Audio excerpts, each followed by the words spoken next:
Hi and hello everyone. तो बच्चों, सबसे पहले आपको बहुत बहुत बधाइयाँ कि आपने इस सड़े हुए सिस्टम के खिलाफ इतना अच्छा काम किया, इतना परफॉर्म किया। आपने हिम्मत नहीं हारी, आपने बहुत मेहनत की और आज रीनीट का पेपर देकर फाइनली फ्री हो गए।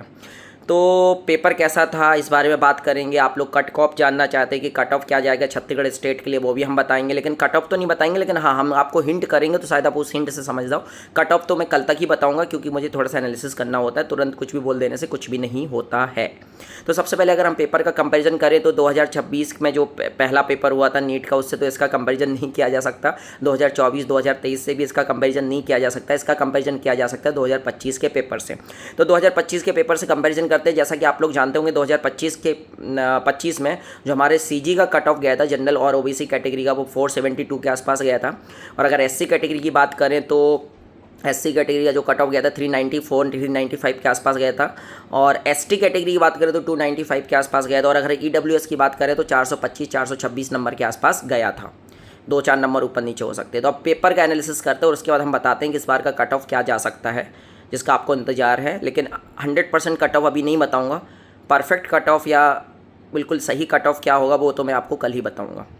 तो बात कर लेते हैं। सबसे पहले हम बात कर लेते हैं कि बायोलॉजी की। तो अगर बायोलॉजी का कंपैरिजन किया जाए 2025 के कंपैरिजन में, तो अवन में ये बोल सकते हैं कि बायो जो था वो 10 से 15% आसानी था 2025 के कंपैरिजन में। मतलब 2025 के कंपैरिजन में हमारा बायोलॉजी आसान था। अगर हम बात करें फिजिक्स की, तो फिजिक्स का आपको पता है 2025 का बोला जाता था सबसे ज़्यादा टफ पेपर था। अब ये बोला जाएगा कि 2026 में जो रीनीट हुआ था उसका पेपर सबसे ज़्यादा टफ था। क्या था, पेपर को बैलेंस किया गया। ऐसा नहीं है कि फिजिक्स में स्कोर नहीं किया जा सकता था। 70 से 80 नंबर आराम से स्कोर किए जा सकते थे, क्योंकि 20 सवाल के आसपास ऐसे थे जो बिल्कुल आसान थे, लेकिन वो छुपे हुए थे, आपको उनको ढूंढना था। ऐसा 2025 के पेपर में भी था। 2025 के पेपर में तो 25 से 30 सवाल ऐसे थे जो आसान थे, लेकिन वो 10-15 सवालों के बीच में छुपे हुए थे। अगर हम 2025 की बात करें तो फिजिक्स में 4 से 5 सवाल ऐसे थे जो बहुत ज़्यादा टफ थे, एक्सट्रीम वाले टफ थे, जो कोई भी नहीं बना सकता था। इसलिए टॉपर के भी 140 145 नंबर ही आए थे फिजिक्स में, जो भी इतने ही आए थे, 150 भी आए होंगे। तो इस बार जो थे 7 से 8 सवाल ऐसे थे जो एक्सट्रीमली वाले टफ थे, जो कोई नहीं बना पाएगा। मतलब 40 नंबर तो आप ऐसे ही फिजिक्स में कम कर लो। टॉपर, ऑल इंडिया टॉपर भी जो है वो 680 से नीचे ही आने वाला है। और केमिस्ट्री में भी वो 180 में 180 इस बार नहीं ला पाए। तो हम ये बोलेंगे कि फिजिक्स 10 से 15% टफ ही था हमारा 2025 के कंपैरिजन में। अब ऐसा बोला जाएगा कि जो फिजिक्स का पेपर सबसे टफ कब आया था, तो 2026 में आया था रीनीट में।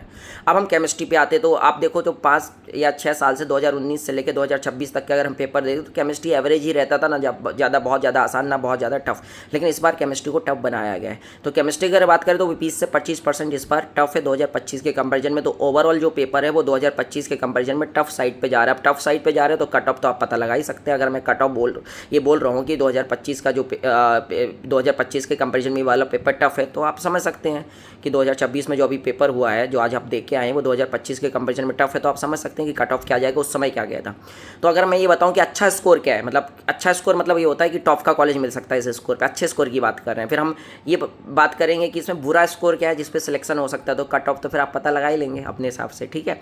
तो मुझे लगता है कि बायो में जो अच्छा स्कोर है वो 340 के आसपास है, 330 से 340 के बीच में। केमिस्ट्री में अगर हम बात करें तो 130 से 140 के बीच में अच्छा स्कोर है। और हम फिजिक्स में बात करें तो 90 से 100 के बीच में एक अच्छा स्कोर है।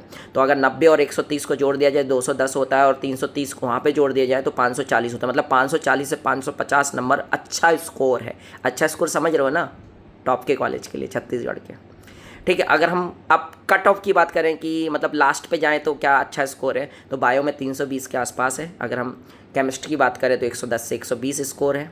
और अगर हम फिजिक्स की बात करें तो 60 से 70 स्कोर है। तो आप इनको जोड़ सकते हो और एक मोटा मोटा कट ऑफ आप पता लगा सकते हैं कि क्या होने वाला है। तो आपको बिल्कुल भी डरने की ज़रूरत नहीं है। पेपर टफ था 2025 से, मतलब आप ये बोल सकते हैं नीट के इतिहास का भी बोला जाता है 2025 का पेपर सबसे टफ था। अब आप ये बोल सकते हो 2026 का जो रीनीट का पेपर था वो सबसे ज़्यादा टफ था। तो बिल्कुल टेंशन नहीं लेना। फिजिक्स के पेपर को बैलेंस किया गया। मैं बार बार बोल रहा हूँ, 15 से 20 सवाल आसान डाले गए थे, तुम्हें ढूंढने थे, और वो ढूंढ लेते तो सच में तुम आराम से 70-80 नंबर मतलब स्कोर कर सकते थे। जो बच्चा वहाँ पे जाके डरा नहीं, पैनिक नहीं किया, वो 70 से 80 स्कोर आराम से किया। फिजिक्स में कोई बड़ी बात नहीं थी। और अगर इस फिजिक्स में तुम्हारे 120 130 नंबर आ रहे तो आप बहुत एम्स जाने वाले हैं। अगर इस पेपर में आप 130 प्लस है, 120 प्लस मार्क्स हैं आपके फिजिक्स में, और केमिस्ट्री में भी अगर आपके 130 प्लस है, तो आप एम्स अपना पक्का मान लीजिए कि होने वाला है, इस बार पक्का मिलने वाला है आपको। तो बाकी college wise expected cut off क्या होगा, एग्जैक्ट कट ऑफ क्या होगा, ये सब इन्फॉर्मेशन मैं आपको कल दूंगा। और बाकी काउंसलिंग से रिलेटेड आपको कोई भी हेल्प चाहिए तो इस चैनल को आप सब्सक्राइब कर लीजिए।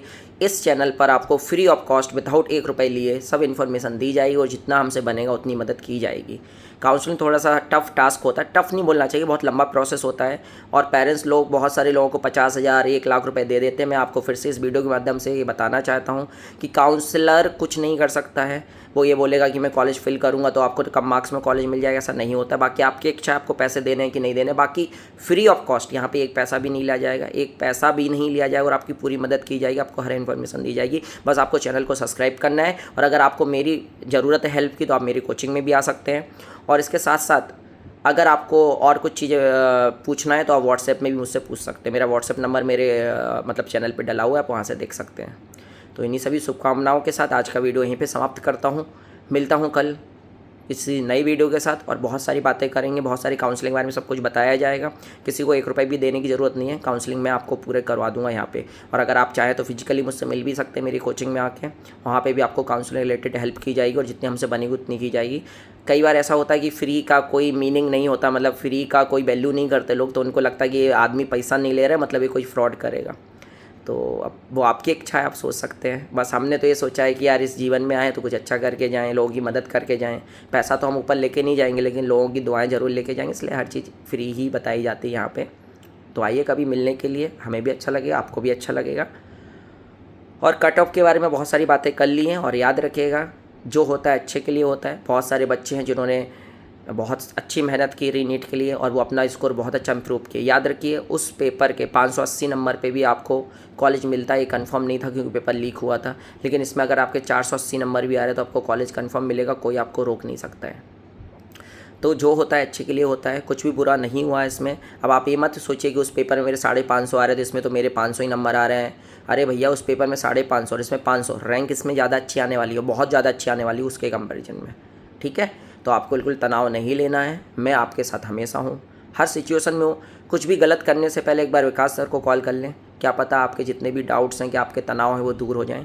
और याद रखिएगा बेटा मैं हमेशा आप लोगों के साथ हूँ। आप किसी भी सिचुएशन में आपका सिलेक्शन हो नहीं हो, आप बुरे इंसान हो आप अच्छे इंसान हो, मैं हमेशा आपके साथ हूँ। कि एक टीचर का काम ही होता है कि अपने बच्चे को सुधारना और अपने बच्चे के साथ हमेशा रहना। तो यही सभी इन्फॉर्मेशन देनी थी इस वीडियो के माध्यम से। मिलते हैं कभी किसी और दिन किसी अन्य वीडियो के साथ, जब तक अपना ख्याल रखिएगा, टाटा।